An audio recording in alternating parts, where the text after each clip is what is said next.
How you doing, guys? This is BG Dino, and I am the Terrordome Soldier. Today's movie review and show is going to be on the movie Silent Night, Deadly Night 2025. Let's see how the version is going to be. This is also a reboot. This is not a continuation from the last one. This is the third reboot. So let's watch this trailer and let's get into it. Good seeing you guys. Let's go. Christmas, the house locked up tight. Yet a shadow approached in the dead of the night. With a glimmering axe, so lively and quick, I knew in a moment it must be Saint Nick. Kind of been drifting my whole life. I'm ready for something real. Looking for something? Are you okay? I'm gonna figure out what's going on in there. You, got no idea. What? Naughty. How many people have you killed? A lot. Do you have to dress like Santa? It helps me slip from Billy into something else. Punish.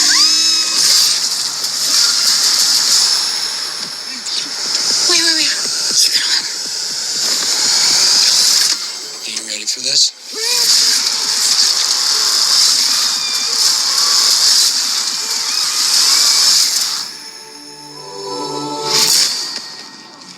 Naughty. Have you been a good boy? Silent Night, Deadly Night 2025. It begins where you meet Billy and his parents, his mother and his father. They're actually inside of a hospice care facility where they're visiting Billy's grandfather. While they were sitting in the lobby room, relaxing, waiting to speak to the grandfather, you noticed there was a creepy guy looking from the corner. At the time, we didn't know what it was, we just knew it was strange, and then when Billy looked back, the guy was gone. So, the father came back from visiting the grandpa, and Billy said, "Well, can I visit grandpa?" And the father said, "Well, yeah, go ahead. But you just heard the father and the mother, they have a strange conversation. You don't know exactly what's going on yet. All you know is that the grandfather is in the hospice, and he's probably like on his last days. But Billy wanted to see him. So he said, yeah, I guess it's okay to see him. But like I said, you did hear a little whisper between the father and the mother, like something strange was going on, something was not quite legit. So anyway, once Billy went into the room to see his grandfather, just to speak to him, his grandfather was just laying there, sleep, just laying there watching TV. There was nothing wrong with him. And while Billy was talking to him, the grandfather began to choke and cough up, blood and mucus and stuff. And he asked Billy, just go give me some water. Give me some water. So once he got him some water, it was like a big blast of, I guess you would say, projectile of vomit / blood. Just popped out of his mouth all over the floor, and then it cuts away to Billy riding in the car with his mother and his father, and they're riding down the highway, and they're sitting at a light, and like a abandoned area, you're sitting at a street light, and as you know, it was another car that rode up behind them. It just so happened you don't know who it is, but you can see this person, whoever it is, he's up to no good because he gets real close onto that bumper, and once he gets close to the bumper, he actually bumps the car enough for the person in the front, the person whoever's driving, to get out the car to come question, what's going on. So the father, he got to get out the car. He go ask him what's going on, and immediately after that, I mean, it pulls no punches. It's that bah! The guy he shot, killed the pops. He got out the car. He was a serial killer. This was actually the guy that Billy saw when he was inside the hospice care facility, that he was staring at him and he didn't know who it was. So as the guy, he walked over to the car to kill, whoever else he saw in the car, he was a serial killer. But we didn't know why at the time. We'll get back to that, so just remember that part. So anyway, he walked over to the mom to do it. The mom just happened to have a screwdriver or something. She stabbed the serial killer in the neck, and while he was falling back, he still got one last blast off with the gun and killed her. And as that, you see, it cuts away. And then it cuts away to Billy. It never say how many years ago. Now the one thing about this movie that was strange to me was the time loop, because you can clearly see that it's like in the 80s. But then I remember there's a scene where he had an actual cell phone, like an up-to-date cell phone, like an iPhone almost. So I don't know if they did that as a spoof or what, but it had me confused. Now, if you guys know anything about that part, please bring it to me, because I remember saying that and I was like, hold up. I said, this looked like it's an 80s setting, but where did the cell phone come from? And whoever it was a scene later on in the movie where this female kept getting a call from someone named Michael or something on her cell phone. But nevertheless, I'm just jumping around. So it immediately cuts to Billy. He's more like a grown man. I'm going to say around 18, 19, maybe 20. We're going to say 20, 21 to keep it safe, because it never really said his age or how many years later, but he's most definitely a grown man. So we're going to say 20, 21. So it cuts away to Billy. He's inside of a hotel room, and he looked like he's disheveled or something, like he's in distress about something. So he goes to the bathroom, and you notice that there's someone laying there dead. And then you begin to hear his voice talk. It kind of reminds you of the movie with Kevin Costner called... Yeah, you remember how that movie had a voiceover? It was always a voice talking. But this movie pretty much was the same way.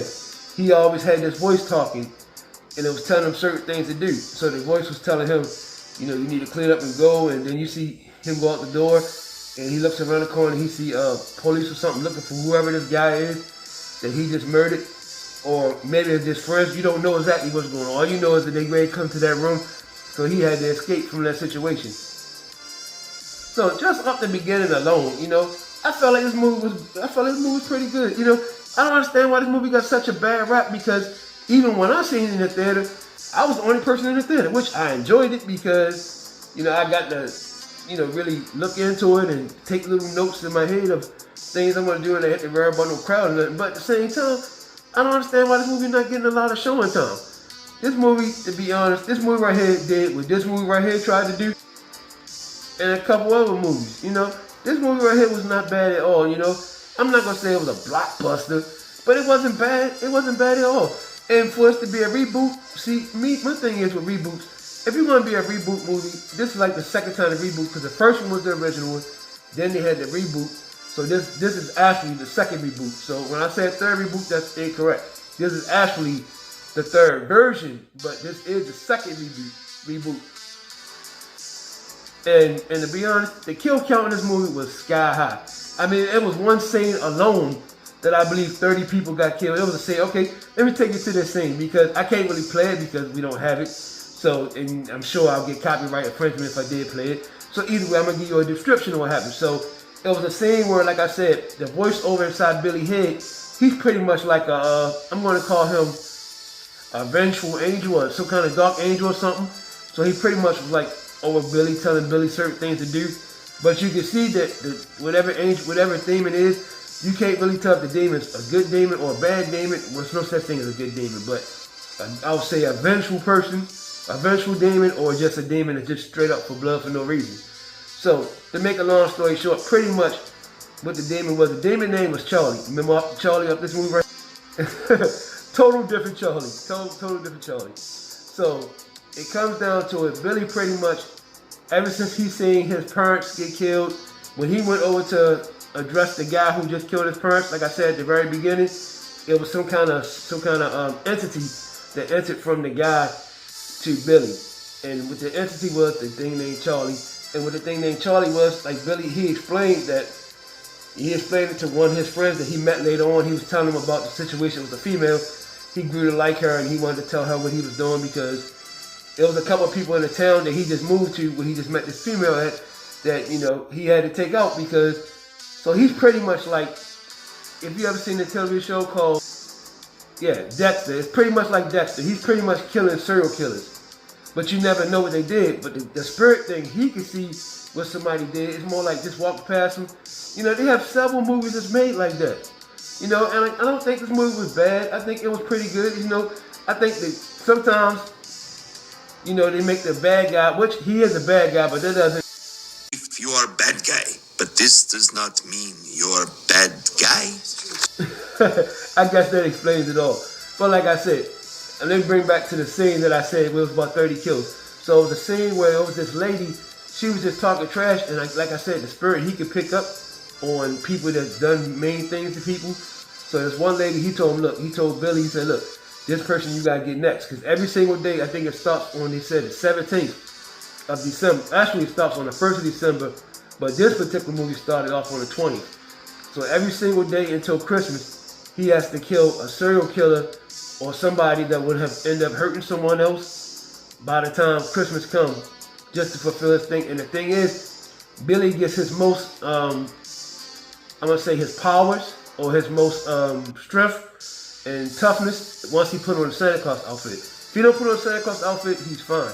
Once he put on the Santa Claus outfit, you know, that's when he in his mode. Kind of like any anti-hero. If you've seen the movie at the very beginning, it says Santa-verse, which means this is probably one of many. So they got the Santa Claus that's fighting, which is going to be Billy, or I'll tell you the end at the end. But it's going to be some kind of universe of this because they said at the very beginning, and even if you look at the trailer, at the very beginning it says some kind of Santa-verse. So, you know, some kind of way they're going to make this a universe of, it's probably going to be, well, you know, they got the Bambi movie and all that. So I'm not sure if that's going to be equated to that. They could probably going to make a Rudolph movie or something. But what I'm going to say is, stay looking forward towards it because there's more coming besides this Silent Night Deadly Night. There's more movies going to come besides it because it is a universe. They trying to make a universe.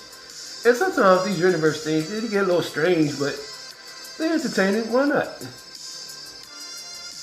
So the closest thing I can show you that's probably close to how, when I said 30 people when Billy, he was in a spot, he went to go to this club after he followed this lady. So just what happened when he got to the club, the guy asked him, it was a guy at the door. And the guy asked him, he said, hey, are you packing? He said, no, I'm not packing. Because Billy, what he does, he carries a double-axe sword. A double-headed axe, I'm sorry. That's what his weapon of choice to take out all the bad people. So he goes into this little barnyard place, and he realized there was like a whole bunch of people dressed up like Santa Claus and female, Mrs. Santa Claus. And it was like, first you thought it was just like some kind of strange orgy or something. Then you trying to find out it was actually some kind of Nazi/KKK party. And Billy went back outside. He was talking to the Charlie in his head. And the Charlie in his head was telling him, hey, just take out this woman. Her name was Placenta or something like that. And he said, no, I'm not just taking her. I'm killing everybody. So he goes in there. I mean, this scene was brutal. The closest movie I can get that I can show you that can remind you of this scene is this scene right here from Kingsman. Let's go. That is not the actual scene, but that's the closest I can get to pretty much give you an idea of what happened. That scene was brutal. Like I said, this movie is not bad at all. This movie has a high kill count. This movie has a kill count like stacked up. And the reason why I say this movie right here is everything that Black Phone 2 should have been, because it was a scene in here where it was a guy pretty much like the grabber, and what he was doing, he was grabbing kids, and kids were never showing up, but nobody never really talked about it because it was happening in towns like nearby, but never actually happened in that town until recent. So once it happened at that town right there, of course, like I said, the spirit that's on Billy, the vengeful angel, or whatever you want to call it, Charlie, he sensed that it was there, and once he tracked it down, it was everything the Black Phone 2 could have been. Or Black Phone 1, really. Black Phone 1 was good, so I'm not going to shine on that. But this movie right here was everything a lot of movies that came out really was trying to be. And like I said, I don't understand why it has such low ratings, why nobody really seen it, why they don't have a lot of showing times, because it's really good. It's probably one of the better movies that I've seen in a while, as far as like horror slash what it's trying to accomplish. I think it pretty much accomplished what it's trying to accomplish. And the good thing about it is, yes, it has some nods from the original Silent Night, Deadly Night. But not a lot. It had a lot of nods, but it didn't really follow that path. Because Billy was actually, even though he's the bad guy, like I said before, he was actually the good guy. But the bad guy still, because he's killing. So he's still the bad guy. So it gets to a scene at the end where he rescued the kids, him and this girl named Pamela, the girl that he liked, that he confessed to and told her about all the stories and how he can do these certain things. And he explained to her about every kill he had, even from the first kill that he had when he was in a foster home, and how the foster mother, she had a whole bunch of kids, and all she would do is poison them every day. She would poison them to go to sleep, and that's why they out sleep all day. She out shopping, and if they would break anything, she would hit them with bats and stuff. She done killed three of her foster children, you know, and the thing is, so she was actually his first kill, and it was funny because he was explaining how you know, my first kill, it wasn't that easy. Because really, to be honest, when they showed that first kill, when he went to go out there, that foster mom was no joke. She was whooping Billy's butt. It actually shows that. It shows she was whipping his butt. I mean, he was like 17. He said that was his first kill. You know, his first person he had to take out that Charlie told him to take out. And, you know, she was whooping his butt. But he did get past it. And then it jumps to a whole bunch of other kills that he did, and different people did different things. So like I said, this movie right here was pretty good, man. And this movie right here, I'm going to induct this movie into the good but bad villain movie. Let's go.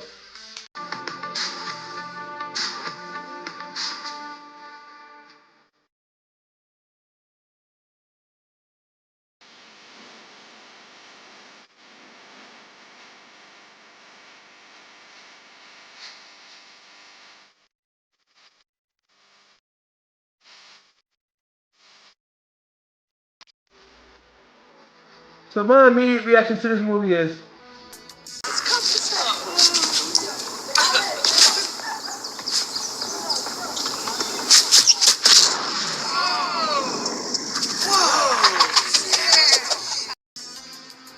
field goal.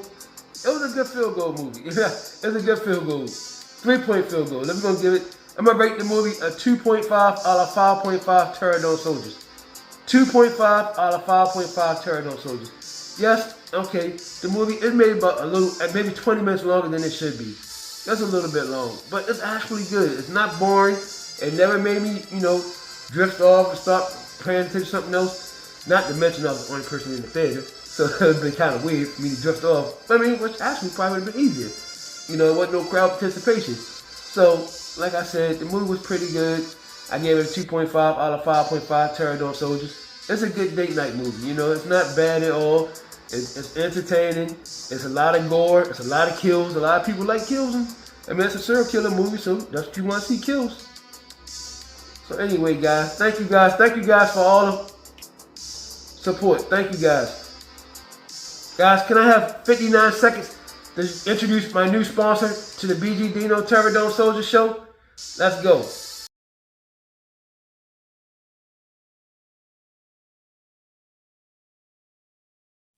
When BG gets up early in the morning, sometimes he's sluggish. He's upset. He's confused. He don't know which way to go until he gets some of his Dubby. And then Dubby gives him the most vitamins and different flavors and action and energy. It gives him a big boast of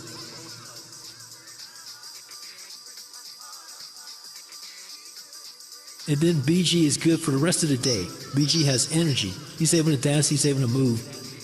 Dubby. All assorted flavors. Be like BG.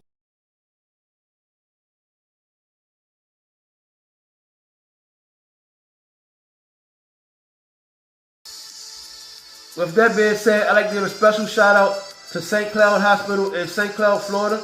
BG was sick for a couple of days. They treated BG very good, you know. I told them guys I'll give them a shout out on my next video. I have a lot of fans there, people that already knew me. Some people did, some people didn't, you know. But the word spread it real fast. People watch my videos. So I told them guys I'm going to give them all a shout out.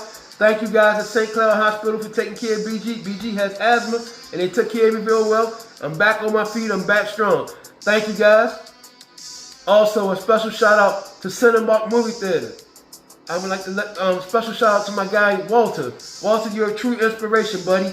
I told you guys, I was gonna give you a shout out. You're a good guy, man. You're a true inspiration. I really appreciate your kindness and your kind words. I was talking with you for a couple of minutes before my movie started. You're a really good guy and you're a true inspiration. Time for my honorable mentions. Shout out to the Dante Show Network. Shout out to June 5th. Shout out to Miss Jersey. Subscribe to her channel. It's Forensic 8888. Shout out to my buddy eBooks. Shout out to my buddy Thug 2000. Shout out to my buddy Be Humble and the Be Humble podcast. Be Humble is an ex-military guy. He's a veteran. He helps soldiers out. He has a bike ride that he does. He does a lot of funny military content. These guys all have content on YouTube, TikTok, Instagram, Facebook, and any other site. Thank you guys. Give these guys a try. This is BG Dino, the Terradome Soldier. It's great seeing you guys again. Thank you guys for all the support. My numbers are steady going up. BG, love you guys. I'm going to see you guys again before Christmas. But either way, Merry Christmas, Happy Holidays. I think I want to do the entire first Silent Night, Deadly Night video. So I'm going to do the original one. Then I'm going to do the remake. I just did this one. But first, I'm going to do Avatar, Fire and Ash coming up within this weekend. Probably by Saturday or Sunday. Thank you guys. BG Dino loves you. Thank you. Be safe. And see you soon. Bye, guys.